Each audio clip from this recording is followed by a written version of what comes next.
Fangasi zinajirudia hata pale unapomaliza kutumia matibabu? Hivi ni vyanzo au ni sababu ambazo zinapelekea hii hali kutokea? Sababu ya kwanza tunasema watu wengi hutibu dalili, sio chanzo cha tatizo.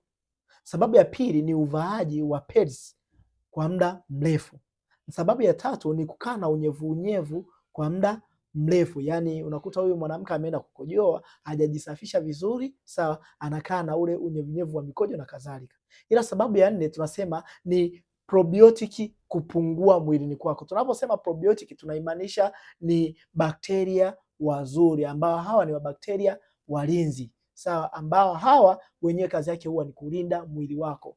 Ila sababu nyingine ya tano tunasema ni upungufu wa kinga ya mwili. Mwili wako unakuwa umeshindwa kujilinda wenyewe. Hivyo basi kama hii hali huwa inakutokea, usiikarie kimya, maana kitendo cha kukaria kimya hali hii ndo chanzo kikubwa cha uvimbe kwenye kizazi, ndo chanzo kikubwa cha saratani ya shingo ya kizazi, ila ndo chanzo kikubwa cha magonjwa kama vile human papilloma virus au HPV.